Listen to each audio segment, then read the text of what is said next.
Now a certain man was sick, Lazarus from Bethany, of the village of Mary and her sister Martha. It was that Mary who had anointed the Lord with ointment and wiped his feet with her hair, whose brother Lazarus was sick. The sisters therefore sent to him, saying, Lord, behold, he for whom you have great affliction is sick. But when Jesus heard it, he said, This sickness is not to death, but for the glory of God, that God's Son may be glorified by it. Now Jesus loved Martha and her sister and Lazarus. When therefore he heard that he was sick, he stayed 2 days in the place where he was. Then after this he said to the disciples, Let's go to Judea again. The disciples told him, Rabbi, the Jews were just trying to stone you, and you are going there again? Jesus answered, Aren't there 12 hours of daylight?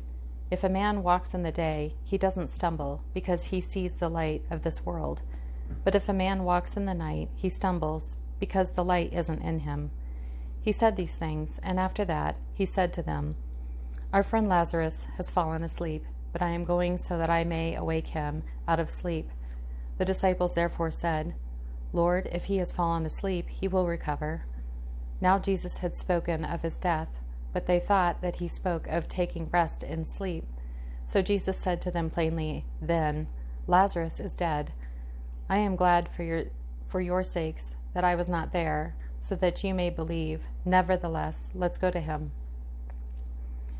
Thomas, therefore, who is called Didymus, said to his fellow disciples, Let's go also, that we may die with him.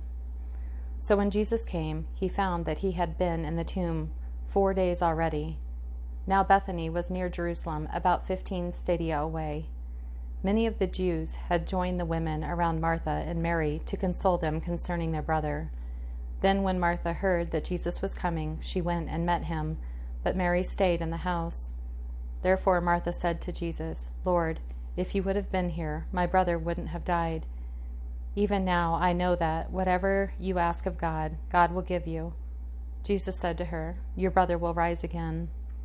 Martha said to him, I know that he will rise again in the resurrection of the last day. Jesus said to her, I am the resurrection and the life. He who believes in me will still live, even if he dies. Whoever lives and believes in me will never die. Do you believe this? She said to him, Yes, Lord. I have come to believe that you are the Christ, God's Son, he who comes into the world. When she had said this, she went away and called Mary, her sister, secretly saying, The teacher is here and is calling you. When she heard this, she arose quickly and went to him. Now Jesus had not yet come into the village, but was in the place where Martha met him.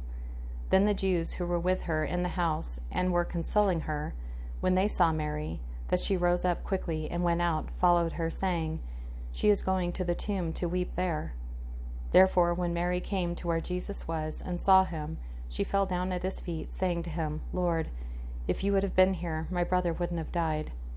When Jesus therefore saw her weeping, and the Jews weeping, who came with her, he groaned in the spirit, and was troubled, and said, Where have you laid him? They told him, Lord, come and see. Jesus wept. The Jews therefore said, See how much affection he had for him. Some of them said, Couldn't this man who opened the eyes of him who was blind have also kept this man from dying? Jesus therefore, again groaning in himself, came to the tomb. Now it was a cave, and a stone lay against it. Jesus said, Take away the stone. Martha, the sister of him who was dead, said to him, Lord, by this time there is a stench, for he has been dead 4 days. Jesus said to her, Didn't I tell you that if you believed, you would see God's glory? So they took away the stone from the place where the dead man was laying. Jesus lifted up his eyes and said, Father, I thank you that you listen to me. I know that you always listen to me, but because of the multitude that stands around, I said this, that they may believe that you sent me. When he had said this, he cried with a loud voice, Lazarus, come out. He who was dead came out, bound hand and foot with wrappings, and his face was wrapped around with a cloth. Jesus said to them, Free him and let him go. Therefore many of the Jews who came to Mary and saw what Jesus did believed in him. But some of them went away to the Pharisees and told them the things which Jesus had done. The chief priests, therefore, and the Pharisees gathered a council and said, "What are we doing? For this man does many signs. If we leave him alone like this, everyone will believe in him, and the Romans will come and take away both our place and our nation." But a certain one of them, Caiaphas, being high priest that year, said to them, "You know nothing at all, nor do you consider that it is advantageous for us that one man should die for the people, and that the whole nation not perish." Now he didn't say this of himself, but being high priest that year, he prophesied that Jesus would die for the nation, and not for the nation only, but that he might also gather together into one the children of God who were scattered abroad. Every day Jesus was teaching in the temple, and every night he would go out and spend the night on the mountain that is called Olivet. All of the people came early in the morning to him in the temple to hear him. Now the feast of unleavened bread, which is called the Passover, was approaching. The chief priests and the scribes sought how they might put him to death, for they feared the people. So from that day forward they took counsel that they might put him to death.